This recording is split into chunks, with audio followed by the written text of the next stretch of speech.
তুমি কি কখনো এমন পরিস্থিতিতে পড়েছো যেখানে পরীক্ষার হলে তুমি সব উত্তর হয়তো ঠিকঠাক লিখে এসেছো, কিন্তু শুধুমাত্র হাতের লেখা খারাপ বলে এক্সামিনার বুঝতেই পারেনি এবং নাম্বার কম পেয়েছো? বা অফিসে কোনো ইম্পর্ট্যান্ট নোট হাতে লেখার সময় নিজের হাতের লেখা নিয়ে নিজেই আনকমফোর্টেবল ফিল করেছো? যদি এরকম কোনো অভিজ্ঞতা তোমার জীবনে হয়ে থাকে, তাহলে আজকের এই ভিডিওটা একদম তোমার জন্যই তৈরি করা হয়েছে। কারণ আজকে আমি তোমাকে হাতের লেখা সুন্দর করার এমন কিছু প্রুভেন প্র্যাকটিক্যাল উপায় দেব, যেগুলো ফলো করলে মাত্র কয়েক সপ্তাহের মধ্যেই তুমি নিজেও বিশ্বাস করতে পারবে না যে এটা তোমারই হাতের লেখা। এটা কোনো গল্প না, এটা সায়েন্স। তো শুরু করা যাক। আগে বুঝি আসল সমস্যাটা কোথায়। বেশিরভাগ মানুষ মনে করে হাতের লেখা খারাপ মানে তারা জন্ম থেকেই এরকম। মনে করে এটা ট্যালেন্টের ব্যাপার, যার আছে তার আছে, যার নেই সে আর কখনো পাবে না।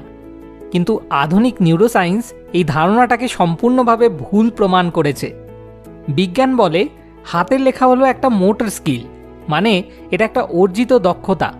ঠিক যেভাবে তুমি একসময় সাইকেল চালাতে পারতে না, পড়ে যেতে, হাঁটু ছিলে যেত, কিন্তু বারবার চেষ্টা করার পর একদিন সহজ হয়ে গেছে, হাতের লেখাও ঠিক তাই। এটা ব্রেন এবং হ্যান্ডের মধ্যে একটা কোঅর্ডিনেশনের ব্যাপার, যেটা সঠিকভাবে প্র্যাকটিস করলে যে কেউ ডেভেলপ করতে পারে।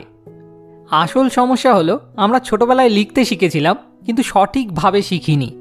কেউ শিখিয়েছিল শুধু অক্ষর, কিন্তু কিভাবে কলম ধরতে হবে, কোথায় বসতে হবে, কতটুকু চাপ দিতে হবে, কিভাবে হাত নাড়াতে হবে, এগুলো কেউ সঠিকভাবে শেখায়নি। ফলে আমরা একটা ভুল অভ্যাস তৈরি করে ফেলেছি, আর সেই পুরনো অভ্যাসই আজ পর্যন্ত আমাদের সাথে আছে। ধরো একজন মানুষ বছরের পর বছর ভুল টেকনিকে গিটার বাজাচ্ছে, সে যতই বাজাক তার সাউন্ড কখনো ভালো হবে না। কিন্তু যদি একজন এক্সপার্ট এসে তার টেকনিক ঠিক করে দেয়, কয়েক সপ্তাহেই সে অনেক ভালো হয়ে যাবে। হাতের লেখার ক্ষেত্রেও ব্যাপারটা হুবহু এক। তাহলে চলো এখন দেখি কিভাবে এই অভ্যাস বদলাবে। স্টেপ নাম্বার 1, সঠিকভাবে কলম ধরো। এটা শুনতে অনেক সহজ মনে হয়, কিন্তু এটাই সবচেয়ে গুরুত্বপূর্ণ বিষয়। তুমি যদি আজই এই একটা জিনিস ঠিক করো, তাহলে তোমার হাতের লেখায় পার্থক্য দেখতে পাবে। বেশিরভাগ মানুষ কলম এত শক্ত করে ধরে যে হাতের মাংসপেশি টান পড়ে যায়। এই অতিরিক্ত টেনশনের কারণে হাত কাঁপে, লেখা এলোমেলো হয় এবং দ্রুত লিখতে গেলে অক্ষর ভেঙে যায়। সঠিক নিয়ম হলো কলমকে বুড়ো আঙুল এবং তর্জনীর মাঝে হালকাভাবে ধরো, মাঝের আঙুল দিয়ে নিচ থেকে সাপোর্ট দাও। কলমের ডগা থেকে আঙুল রাখতে হবে প্রায় 1 থেকে 1.5 ইঞ্চি উপরে। কলম যেন কাগজের সাথে 45 ডিগ্রি থেকে 60 ডিগ্রি অ্যাঙ্গেলে থাকে। গ্রিপটা যেন রিল্যাক্স থাকে, অনেকটা যেভাবে তুমি কারো হাত ধরো। চেপে ধরো না, কিন্তু ছেড়েও দাও না। আজকেই প্র্যাকটিস করার সময় এই গ্রিপ চেক করো। প্রথম কয়েকদিন অস্বস্তি লাগতে পারে, কারণ পুরনো অভ্যাস সহজে ছাড়তে চায় না, কিন্তু ধৈর্য ধরো।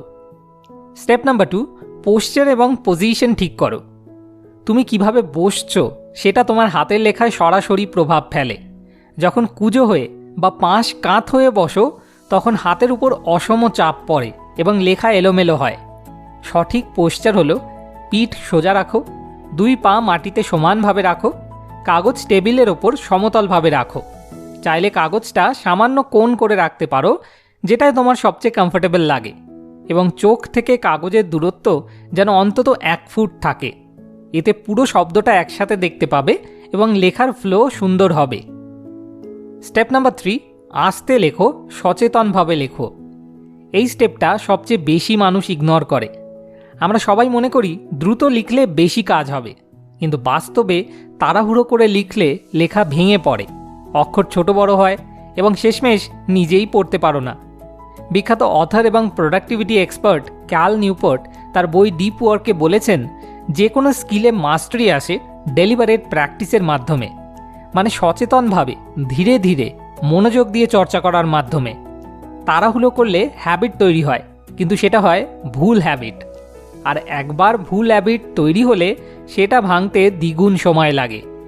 তাই প্র্যাকটিসের সময় ইচ্ছাকৃতভাবে আস্তে লেখো, প্রতিটা অক্ষরের দিকে মনোযোগ দাও। একটু বেশি সময় লাগলে সমস্যা নেই, কারণ এখন তুমি যে মাসল মেমোরি তৈরি করছো, সেটাই পরে তোমাকে দ্রুত এবং সুন্দর লিখতে সাহায্য করবে। স্টেপ নাম্বার 4, প্রতিদিন গাইডেড প্র্যাকটিস করো। শুধু বেশি লিখলে হাতের লেখা সুন্দর হয় না, সঠিক পদ্ধতিতে প্র্যাকটিস করতে হয়। প্রতিদিন মাত্র 15 থেকে 20 মিনিট বের করো, একটা সাদা রুলড পেজ নাও, প্রথমে আলাদা আলাদা অক্ষর লেখো, যেগুলো তোমার সবচেয়ে কঠিন লাগে সেগুলো বেশি লেখো, তারপর পুরো শব্দ, তারপর বাক্য। তুমি চাইলে প্রতিদিন একটা পছন্দের কোট বা পোয়েম লিখতে পারো, এতে প্র্যাকটিস বোরিং লাগবে না। একটা অসাধারণ টেকনিক হলো ট্রেসিং। কোনো সুন্দর হ্যান্ডরাইটিংয়ের স্যাম্পল নাও, তার উপর দিয়ে লেখো, এতে তোমার হাত সেই মুভমেন্ট প্যাটার্ন বুঝতে শেখে। কিছুদিন ট্রেস করার পর সেটা দেখে দেখে লেখার চেষ্টা করো, দেখবে ধীরে ধীরে তোমার নিজের স্টাইল ডেভেলপ হয়ে আসছে। স্টেপ নাম্বার 5, সঠিক কলম এবং কাগজ বেছে নাও। তোমার টুল যদি ঠিক না হয় তাহলে যতই চেষ্টা করো একটা পর্যায়ের পরে আর উন্নতি হবে না। কলমের ক্ষেত্রে জেল পেন বা ফাউন্টেন পেন সবচেয়ে ভালো, এগুলো কাগজের উপর স্মুথলি চলে, বেশি চাপ দিতে হয় না, তাই হাত কম ক্লান্ত হয়। বল পয়েন্ট পেনে বেশি প্রেসার দরকার হয়, যার কারণে হাত তাড়াতাড়ি ব্যথা করে এবং লেখার নিয়ন্ত্রণ কমে যায়। কাগজের ক্ষেত্রে রুলড পেজ ব্যবহার করো, যদি আনরুলড পেজে লিখতেই হয় তাহলে নিচে একটা লাইন শিট রেখে দাও, আলোতে লাইন দেখা যাবে এবং সোজা লিখতে পারবে। এই ছোট ছোট পরিবর্তনগুলো একসাথে মিলে তোমার হাতের লেখায় একটা বড় ট্রান্সফরমেশন আনতে পারে। এখন একটু মনে করিয়ে দিই আজকের মূল কথাগুলো। 1, কলম সঠিকভাবে ধরো, রিল্যাক্সড গ্রিপ, সঠিক অ্যাঙ্গেল, আঙুলের সঠিক পজিশন। 2, পোস্টার ঠিক রাখো, পিঠ সোজা, কাগজ সমতলে, চোখ থেকে সঠিক দূরত্ব। 3, আস্তে এবং সচেতনভাবে লেখো, ডেলিভারেট প্র্যাকটিসই আসল পরিবর্তন আনে। 4, প্রতিদিন 15 থেকে 20 মিনিট গাইডেড প্র্যাকটিস করো, ট্রেস করো, দেখে দেখে লেখো, নিজের স্টাইল তৈরি করো। 5, ভালো জেল পেন এবং রুলড কাগজ ব্যবহার করো, সঠিক টুল সঠিক রেজাল্ট দেয়। আমাদের সমস্ত ভিডিওর এই ধরনের ইনফোগ্রাফিক সামারি পাওয়ার জন্য জয়েন বাটনে ক্লিক করে আজই আমাদের চ্যানেলের মেম্বার হিসেবে যোগ দাও। মাত্র 3 সপ্তাহ এই 5টা স্টেপ ফলো করো, তারপর তোমার আগের লেখার সাথে নতুন লেখার ছবি তুলনা করো, তুমি নিজেই অবাক হয়ে যাবে। এখন তোমার কাছে একটাই অনুরোধ, যদি আজকের এই ভিডিওটা তোমার একটুও কাজে লেগেছে তাহলে প্লিজ এটা শেয়ার করো তোমার সেই বন্ধু, ভাই, বোন বা পরিচিত কারোর সাথে যার হাতের লেখা নিয়ে সমস্যা আছে বা যে নিজের লেখা নিয়ে মন খারাপ করে। তোমার একটা শেয়ার হয়তো তার জীবনে একটা সত্যিকারের পরিবর্তন এনে দিতে পারে। আর নিচে কমেন্ট করে জানাও পরের ভিডিওতে কোন বিষয়ে জানতে চাও, তোমার মতামতই আমাদের পরের বিষয় ঠিক করে দেয়। Thanks for watching.